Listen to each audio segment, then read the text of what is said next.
Hello Malegaon, ये है आपकी आवाज। आज कारपोरेशन में मीटिंग।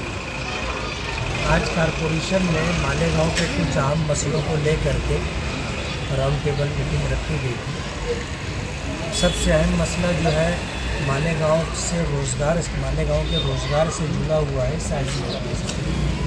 2018 से साइजिंग वालों के ऊपर लटकती हुई तलवार थी और एनजीटी की तरफ से जो मसाइल थे, साइजिंगों को जो है कनेक्शन कट कर दिया गया था, उनको लॉक कर दिया गया था, ऐसे मसाइल थे। उससे लड़ने के लिए हमने जो रास्ता तय किया था कि ये जो पॉल्यूशन को लेकर के एनजीटी डिपार्टमेंट की तरफ से साइजिंगों को जो क्लोजर नोटिस मिलता है, ये सिलसिला बंद होना चाहिए।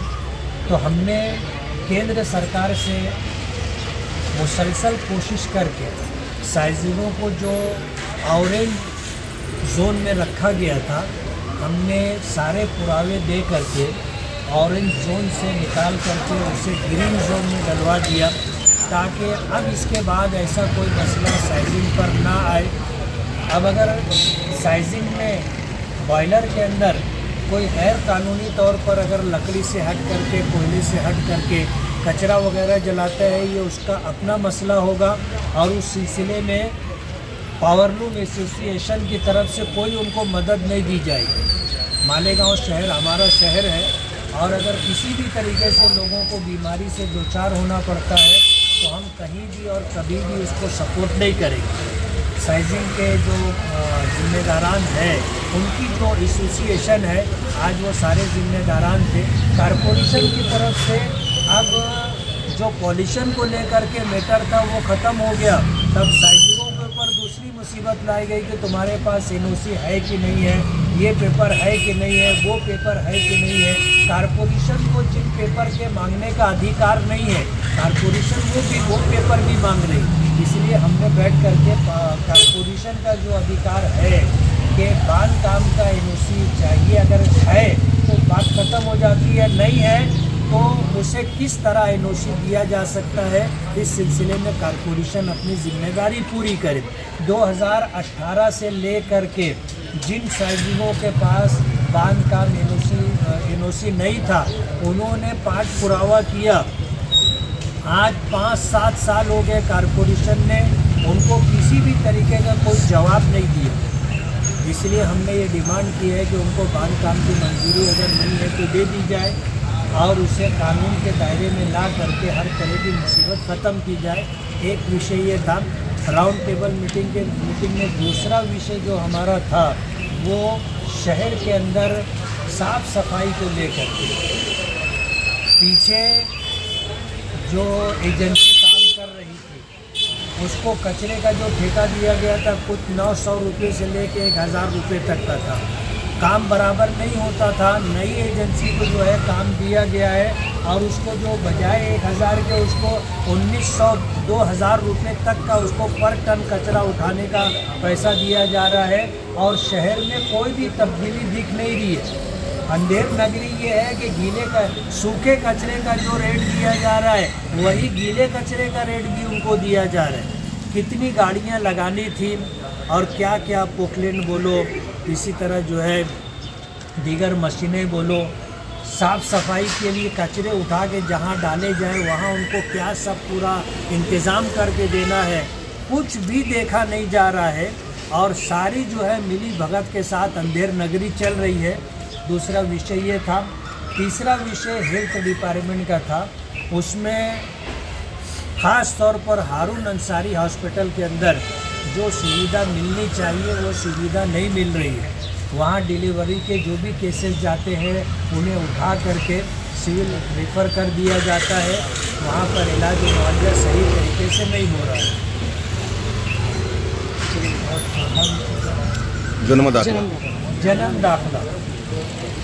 जन्म दाखिला जो आज शहर के ऊपर एक बहुत बड़ी मुसीबत की शक्ल में है। जो बच्चे आज उनकी बच्चे जो है डिलीवरी होने के बाद कारपोरेशन की तरफ से या प्रभाग की तरफ से उनको जन्म दाखिला मिल जाना चाहिए, साल भर के ऊपर हो गया, उनको जन्म दाखिला बना करके नहीं दिया जा रहा है।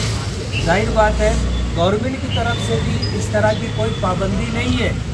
गवर्नमेंट की तरफ से जीआर है कि भाई 6 साल के अंदर के जो बच्चे हैं उनको जन्म दाखिला बना करके देना, लेकिन कारपोरेशन और प्रभाग की तरफ से दिया नहीं जा रहा है और मृत्यु दाखिला जो है वो भी नहीं दिया जा रहा है। अब जाहिर बात है, अगर मैयत का दाखिला है, मैयत का दाखिला देने में तुमको क्या दिक्कत है?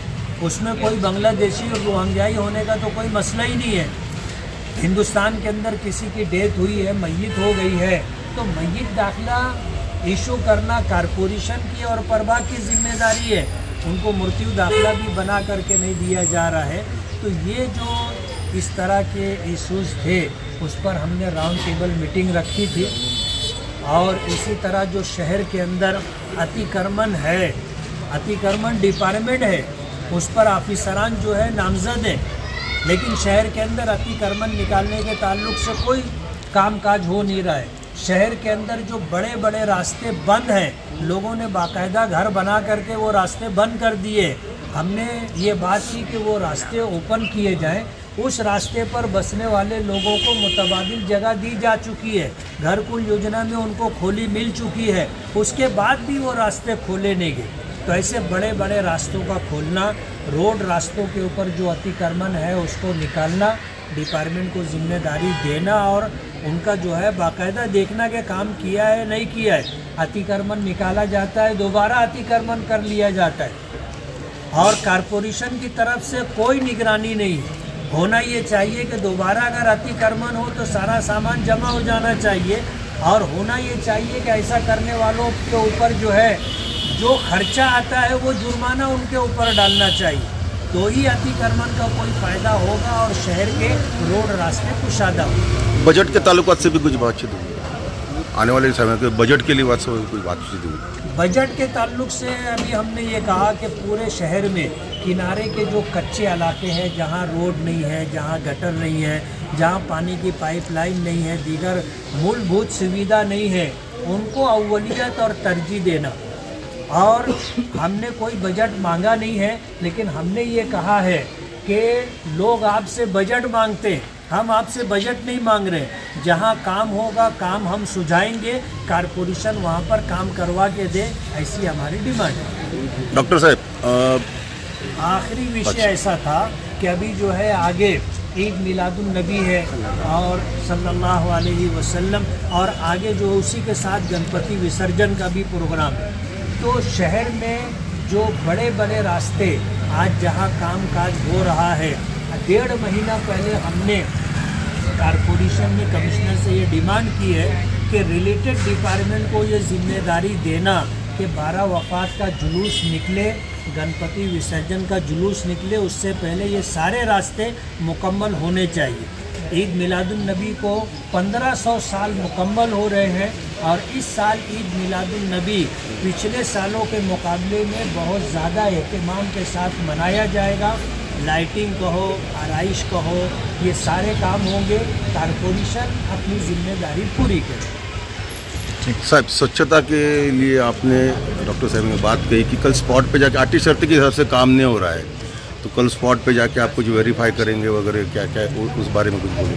नहीं, हमारा आज जो विषय स्वच्छता के ताल्लुक से आया, उस पर सॉलिड वेस्ट मैनेजमेंट के ताल्लुक से जो क्वेश्चन था कि जो नया टेंडर गया है उसमें जो टर्म और कंडीशन है, उस टर्म कंडीशन के अनुसार हमने उससे व्हीकल्स और इक्विपमेंट्स लिए है क्या नहीं, और अगर लिए है तो वो टर्म कंडीशन के एतबार से वो उनकी फिटनेस और उनका जो है आरटीओ से जो एनओसी वगैरह मिलता है और जो उनके दीगर जो परमिशन रहते हैं वो पूरे हैं या नहीं है, ये हमको आप लोग बताओ।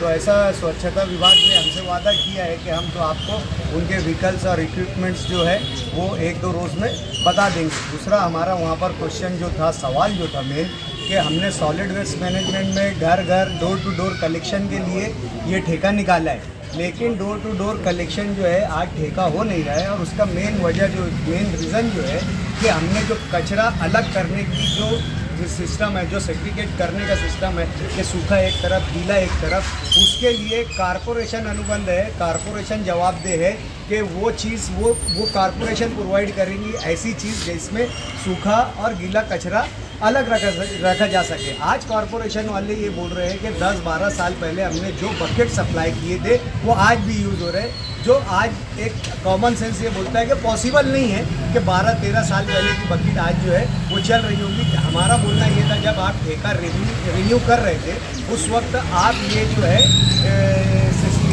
प्रोसीजर आपने कर लेना चाहिए था। अगर आपको बकेट देते आती थी बकेट देना चाहिए था, अगर नहीं बकेट दे सकते थे तो कम से कम पॉलीथीन बैग मंथली एक महीने से दूसरे महीने के लिए इस्तेमाल करने के लिए कॉरपोरेशन देना चाहिए था। लेकिन कॉरपोरेशन की तरफ से ऐसी कोई कार्रवाई नहीं हुई जो इस टेंडर के लिए जो है सवाल उठाता है।